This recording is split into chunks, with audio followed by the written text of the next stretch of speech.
day after the NIA raided an abandoned madrasa in Murshidabad, the NIA officials now have found a house which was interconnected with three others in Bolpur. The circuits recovered from the site are revealing that these houses were being used as terror workshop. Let's get in more live details and updates from Shombit, who's joining us this morning from Murshidabad.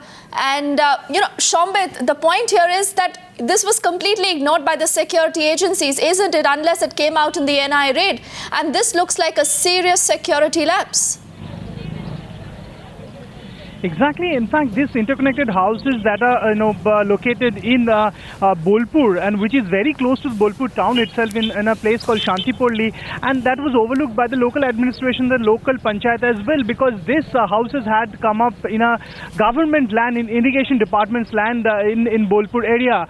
And the investigators, when they had got to know about this house, they had gone there, they found that these houses were interconnected, and this was probably used as a terror training center as well, because the way these walls were erected, it's very clear that that could be, the bricks could be taken out, and there could be holes, and this is how it was interconnected. In fact, they have recovered a lot of documents, data cable, optic fiber that was put in a well beside that house, and there were computers and other circuits as well. So the investigators will now go through all these documents and the materials they have collected from these houses, and they'll find out what kind of link they had with the whole terror network that's spread across 3-4 districts of West Bengal.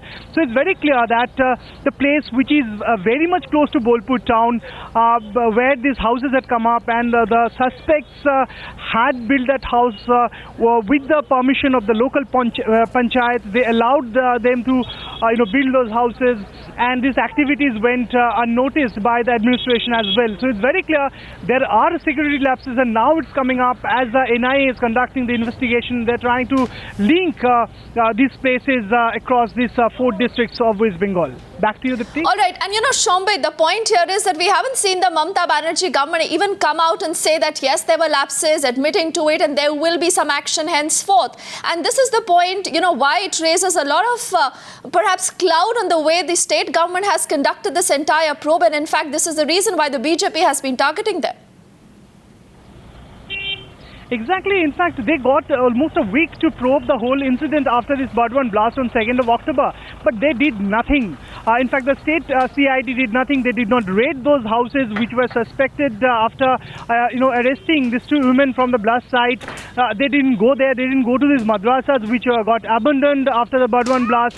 And they didn't even think of going to these places where the suspects were. Now they have fled. Now, Mamata Banerjee had come up with a statement that, her police had done a good job and they're cooperating with the NIA, but that's not the case. So we can see it, and the examples are there almost every day. The examples are coming up that is establishing the fact that the West Bengal police did not do anything. Even the local administration didn't have any information, be it the district intelligence bureau or the state intelligence bureau, the local police, the state police or the CID. They did not have any information. The opposition is claiming that probably they had information, they did not act on it because there was political pressure on the police, or they did not have it, and that's why they did not get any clue about this whole terror network that has been unearthed after Burdwan blast on 2nd of October.